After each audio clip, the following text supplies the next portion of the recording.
Hi everyone, it's 2024, which means that you can't organize an event without at least one talk on AI, so here we are. So much has happened in the past 12 months that I'm absolutely not going to try and cover everything. Instead, I'm going to focus on generative AI and more specifically, the development of Gen AI models. So just to make sure we're all on the same page, generative AI refers to models that create new content based on prompts. So the most obvious example would be ChatGPT, which is a text-to-text model. But generative AI can also generate a whole bunch of other content, so music, computer code, audio, images, and even videos. And in fact, some of the images I'm using on my slides are screen grabs of videos generated by Sora, which is OpenAI's newest text-to-video model. And I've put the prompt underneath the image so you can see how it was generated. But the reason all of us as data protection practitioners in this room get so excited about generative AI is because the training of generative AI models involves an enormous amount of data, and that inevitably includes a lot of personal data as well. And as always, new technologies raise new questions. So here we have enormous data sets, which are often collected from publicly available sources rather than from the data subjects themselves. We have new and really complicated ways of processing this personal data. And the life cycle of AI often includes a number of controllers. So for example, you have the original developer who might develop a base model. You could then have a deployer who fine-tunes this model and puts it on the market in a specific context. And then you could also potentially have a user. So how do existing data protection principles apply to this new technology? So as always, we need to think about accountability. We need to think about data protection by design. Transparency, in particular, can be really difficult because the data, we're talking about invisible processing here. So the data is being collected often from publicly available resources rather than from the data subject themselves. And also, AI systems are just quite complicated, so explaining that in a meaningful way to data subjects can also be challenging. There's the principle of fairness, which is where everything you've heard in the news about bias and discrimination comes in. The processing will likely be regarded high risk, so you'll need a DPAs. And also, whenever you have large data sets from the internet, you need to think about special category data as well. So the ICO has published a consultation series this year on the main areas that it considers the sticking points for generative AI, where it thinks that more clarity is needed, but also where further stakeholder engagement would be useful. So there have been 4 separate calls to evidence, as the ICO calls them, and each consultation focuses on a separate aspect of privacy compliance.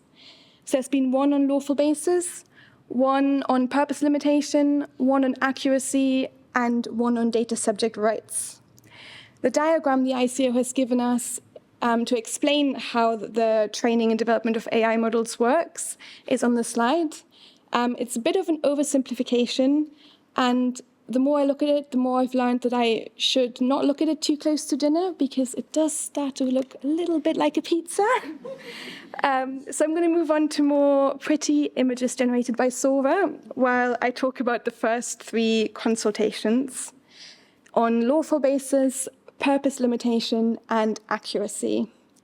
So generally, the ICO's thinking tends to be in line with what we're already seeing generative AI developers do in practice.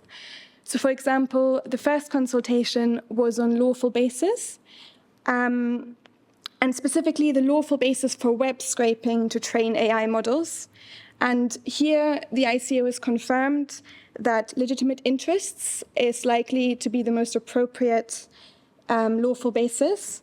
But of course, to be able to pass the legitimate interests assessment, developers of AI will need to show that adequate mitigations are in place to minimize the risk to data subjects.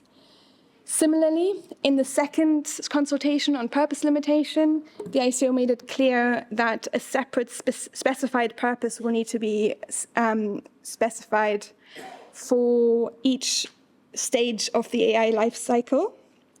And in its third consultation on accuracy, the ICO acknowledged that the principle of data accuracy is not absolute. So how accurate the training data, but also the output needs to be, will depend on what the model will be used for in the future. So for example, a model used to triage customer requests will probably need to have higher accuracy than a model used to generate storylines for video games. The fourth consultation was published by the ICO earlier this week, so just in time for our event. And it's closing on the 10th of June, in case anyone is interested in responding to it.